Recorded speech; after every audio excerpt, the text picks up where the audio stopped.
Dear students, আজিৰ এই ভিডিঅ'ত আমি আলোচনা কৰিম দশম শ্ৰেণীৰ ভূগোল খণ্ডৰ দ্বিতীয় অধ্যায় পৰিৱেশ আৰু পৰিৱেশৰ সমস্যা।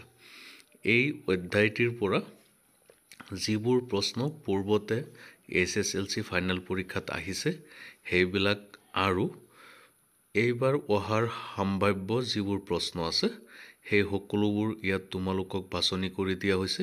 তোমালোক সকলোৱে প্ৰশ্নকেইটা লিখি লৈ শিকিবা। যদি কোনো প্ৰশ্নৰ উত্তৰ নোপোৱা তেতিয়াহ'লে কমেণ্ট কৰিবা, মই তাৰ উত্তৰ দিয়াৰ ব্যৱস্থা কৰিম। আৰু এইটো চেপ্টাৰৰ PDF আছে এনচাৰৰ, যদি লাগে তোমালোকে কমেণ্ট কৰিবা, মই উত্তৰখিনি দি দিম।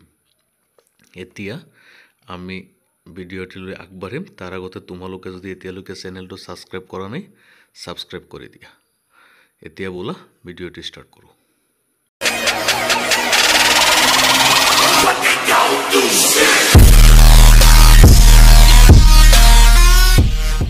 প্ৰথমে বহুবিকল্পী তথা অতি চমু প্ৰশ্নাৱলী আছে। 1 নম্বৰ, গোলকীয় উষ্ণতা বৃদ্ধিত আটাইতকৈ বেছি অৰিহণা যোগোৱা গেছটো হ'ল অপশ্যন ডি শুদ্ধ, কাৰ্বন ডাই অক্সাইড। 2 নম্বৰ, এচিড বৰষুণ সাধাৰণতে সৃষ্টি হয় অপশ্যন চি শুদ্ধ, ঔদ্যোগিক অঞ্চলত। 3 নম্বৰ, বায়ুমণ্ডলত কাৰ্বন ডাই অক্সাইডৰ পৰিমাণ কিমান? অপশ্যন বি শুদ্ধ, 0.035%। 4 নম্বৰ, সেউজগৃহ গেছবোৰৰ ভিতৰত তলৰ কোনবিধ গেছ গোলকীয় উত্তাপ বৃদ্ধিৰ বাবে দায়ী? অপশ্যন বি শুদ্ধ, কাৰ্বন ডাই অক্সাইড। 5 নম্বৰ, তলৰ গেছবোৰৰ ভিতৰত কোনটো গোলকীয় উত্তাপ বৃদ্ধিৰ বাবে দায়ী নহয়? অপশ্যন বি শুদ্ধ, অজন। 6 নম্বৰ, তলত দিয়া বায়ুমণ্ডলৰ গেছবোৰৰ কোনটোৱে এচিড বৰষুণৰ সৃষ্টি কৰে? অপশ্যন ডি শুদ্ধ, ছালফাৰ ডাই অক্সাইড। 7 নম্বৰ, বিশ্ব পৰিৱেশ দিৱস ডেছ তাৰিখে পালন কৰা হয়? 5 জুন তাৰিখে। 8 নম্বৰ, তলৰ কোনটো বিলুপ্তপ্ৰায় প্ৰাণী? এইটো একচুৱেলি তোমালোকৰ প্ৰথম চেপ্টাৰৰ ভূগোলৰ, ইয়াত দি দিয়া হৈছে। এইটো অপশ্যন চি শুদ্ধ, বৰটোকোলা। 9, তলৰ কোনটো সেউজগৃহ গেছৰ উদাহৰণ নহয়? অপশ্যন ডি শুদ্ধ, অক্সিজেন। 10 নম্বৰ, পৰিৱেশৰ স্থানীয় সমস্যাৰ এটা উদাহৰণ হ'ল? অপশ্যন চি শুদ্ধ, এটা ক্ষুদ্ৰ উদ্যোগে কৰা সীমিত ভূমি প্ৰদূষণ।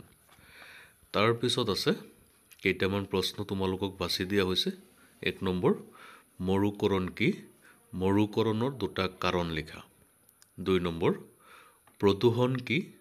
বায়ু কেনেকৈ প্ৰদূষিত হয় লিখা। 3 নম্বৰ, গোলকীয় উত্তাপ বৃদ্ধি কি? গোলকীয় উত্তাপ বৃদ্ধি কিদৰে ৰোধ কৰিব পাৰি লিখা। 6 নম্বৰ, প্ৰদূষণ মানে কি বুজায়? মাটি কিদৰে প্ৰদূষিত হয় লিখা।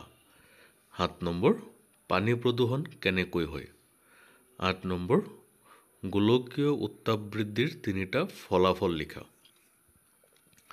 তাৰপিছত চাবা তোমালোকে ৰচনাদৰ্মী প্ৰশ্নৰ 1 নম্বৰটো, অসমৰ পৰ্যটন উদ্যোগৰ সম্ভাৱনাসমূহৰ বিষয়ে চমু টোকা লিখা। 2 নম্বৰ, পাৰিৱেশিক ব্যৱস্থাপনা মানে কি? কোনো এখন ঠাইৰ ভূমিস্খলন ৰোধ কৰিবলৈ কি কি ব্যৱস্থা গ্ৰহণ কৰিব পাৰি মতামত দিয়া। 4 নম্বৰ, পাৰিৱেশিক সমস্যা কি? পাৰিৱেশিক সমস্যাৰ ভৌগোলিক ভাগবোৰ ব্যাখ্যা কৰা। 5 নম্বৰ, পৃথিৱীৰ পৰিৱেশৰ প্ৰধান মণ্ডল 4টাৰ মাজৰ সম্বন্ধৰ বিষয়ে চমুকৈ আলোচনা কৰা। 6 নম্বৰ, গোলকীয় উত্তাপ বৃদ্ধিয়ে কি ধৰণৰ সমস্যাৰ সৃষ্টি কৰিব পাৰে 4টা উদাহৰণ দিয়া। তাৰপিছত ওপৰঞ্চিভাৱে আকৌ তোমালোকক কিছুমান MCQ দিয়া হৈছে, সেইবিলাক চোৱা।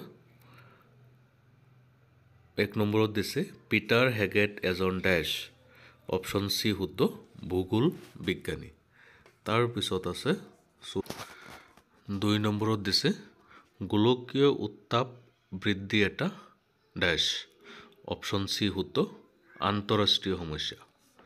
3 নম্বৰ, জীৱাশ্ম ইন্ধনৰ ব্যৱহাৰে বৃদ্ধি কৰে অপশ্যন বি শুদ্ধ নাইট্ৰজেন 4 নম্বৰ মাউণ্ট পিনাটুবোৰ আছে অপশ্যন ডি শুদ্ধ ফিলিপিনছত 5 নম্বৰ য়াংচি নদী অৱস্থিত অপশ্যন এ শুদ্ধ চীন দেশত 6 নম্বৰ এচিড বৰষুণৰ কাৰক গেছ দুটা হৈছে অপশ্যন ডি শুদ্ধ ছালফাৰ ডাই অক্সাইড আৰু নাইট্ৰজেন ডাই অক্সাইড 2 নম্বৰত খালী ঠাই পূৰণ কৰিব দিছে 1 নম্বৰ ডেশ শব্দটোৱে কোনো জীৱ বা জীৱ সম্প্ৰদায়ৰ চাৰিওফালৰ অৱস্থাকে বুজায় খালী ঠাইত হ'ব পৰিৱেশ 2 নম্বৰ জৈৱ উপাদানসমূহ ডেশৰ ভিতৰুৱা জীৱমণ্ডলৰ ভিতৰুৱা 3 নম্বৰ ভূপৃষ্ঠৰ প্ৰায় 10% স্থলমণ্ডলে আগুৰি আছে 29%।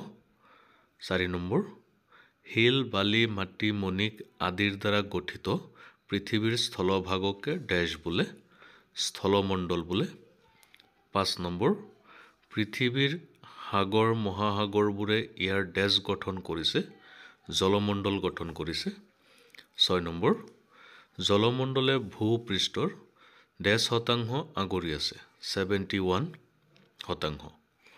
7 নম্বৰ ডেশ পৃথিৱীৰ জীৱ অৰ্থাৎ উদ্ভিদ আৰু প্ৰাণী থকা অংশবোৰক সামৰি লয় খালী ঠাইত হ'ব জীৱমণ্ডলে 8 নম্বৰ জীৱমণ্ডলত এতিয়ালৈকে প্ৰায় ডেশ নিযুত উদ্ভিদ আৰু প্ৰাণী চিনাক্তকৰণ কৰা হৈছে 1.75 নিযুত 9 নম্বৰ অনিষ্টকাৰী দ্ৰব্যই পৰিৱেশ বিনষ্ট কৰাৰ প্ৰক্ৰিয়াকে সহজ কথাত ডেশ বুলি কোৱা হয় প্ৰদূষণ বুলি কোৱা হয় 10 নম্বৰ মেৰু অঞ্চলত বৰফাবৃত এলেকাবোৰক শীতল ডেশ বোলা হয় শীতল মৰুভূমি বোলা হয় 11 নম্বৰ মৰুভূমিবোৰে পৃথিৱীৰ স্থলভাগৰ প্ৰায় 10% আগুৰি আছে 20% আগুৰি আছে তাৰপিছত কিছুমান অতিৰিক্তভাৱে প্ৰশ্ন মই তোমালোকক বাছি দিছোঁ চোৱা 3 নম্বৰ পৃথিৱীৰ স্থলমণ্ডলে ভূপৃষ্ঠৰ কিমান শতাংশ আগুৰি আছে 4 নম্বৰ জলমণ্ডলে ভূপৃষ্ঠৰ কিমান শতাংশ আগুৰি আছে 5 নম্বৰ ভূপৃষ্ঠৰ পৰা বায়ুমণ্ডল কিমান উচ্চতালৈ প্ৰসাৰিত হৈ আছে 6 নম্বৰ জীৱমণ্ডলত এতিয়ালৈকে কিমান উদ্ভিদ আৰু প্ৰাণী চিনাক্ত কৰা হৈছে 7 নম্বৰ প্ৰদূষণ কি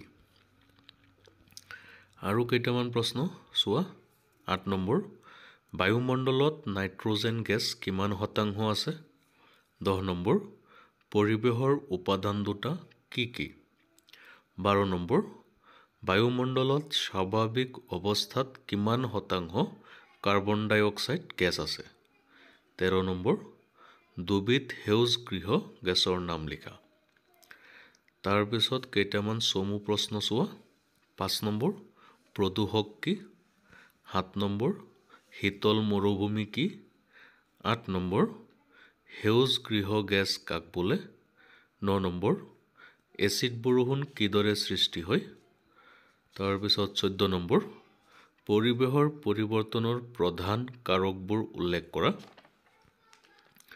তাৰপিছত ৰচনাধৰ্মী প্ৰশ্ন চোৱা দুটা 1 নম্বৰ পৰিৱেশ বুলিলে কি বুজায় নিজৰ ভাষাত লিখা 2 নম্বৰ জীৱমণ্ডলৰ বিস্তৃতি সম্বন্ধে লিখা এইকেইটা চাবা তোমালোকে আৰু এটা কুৱেশ্যন দিয়া হৈছে হিপিটিত চোৱা